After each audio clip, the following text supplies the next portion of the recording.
Hi, I'm Amanda from Duke University, and I'm talking about ketamine infusions for pain control in acute care and the relationship with persistent opioid use in both medical and surgical patient populations.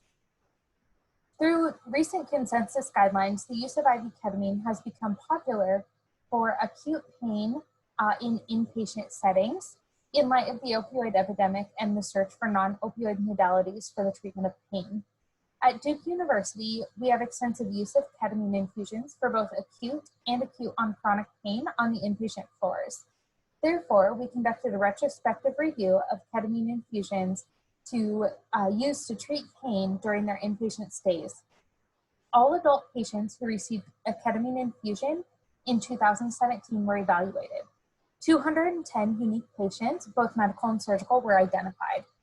394 patients were determined to be surgical patients, while 116 were classified as medical.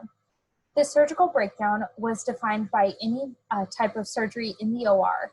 However, procedures such as tracheostomy placement or exchange, which were performed at the bedside, were still considered medical admissions. The decision to use ketamine was determined by the acute pain service or the critical care attending, and were managed according to institutional guidelines. The persistent use or the opioid use on admission, discharge, 90 days, and 12 months was derived from available electronic medical records and calculated using the maximum prescribed dose and reported using oral morphine equivalents.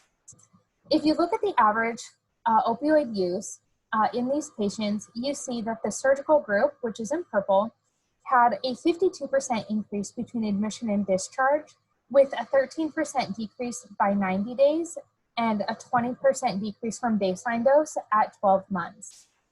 If you look at the median for these patients, you see that the median opioid use on admission at 90 days and at 12 months was all 0, while there is a spike at discharge. In the medical group, however, you see that there is a 30% increase in average opioid use between admission and discharge, with a return to baseline and only a 1.3% decrease at 90 days, with an 18% decrease by 12 months.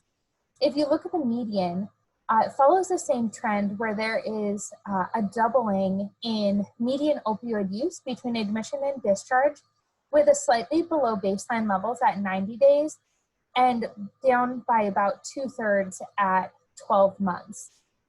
If you look at the chart below the average opioid dose, you can see the breakdown of patients by case mix index, or a level of how sick the patients are. You can see that these surgical patients were significantly worse off coming into the hospital, but had a decreased length of stay.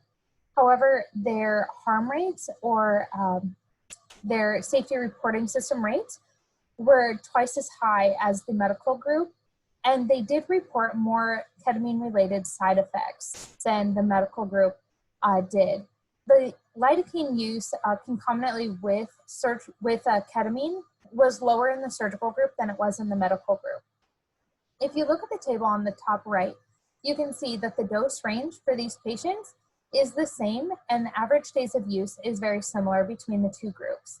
Below that is also the demographic breakdown of the patients, with the average age for the medical group being 40, with a range of 17 to 81, where in the surgical group, the average age is 48, with a range of 18 to 76. So our retrospective review of ketamine infusions for pain demonstrated that the medical group had significantly higher opioid use than the surgical group. While there's an expected increase in pain medications, particularly opioids, during the postoperative period, the significant increase in opioids at discharge in the medical group was definitely unexpected. At 90 days and at 12 months after discharge, the surgical group did have a greater decrease in baseline opioid use, whereas the medical group was close to their baseline use. Thank you so much.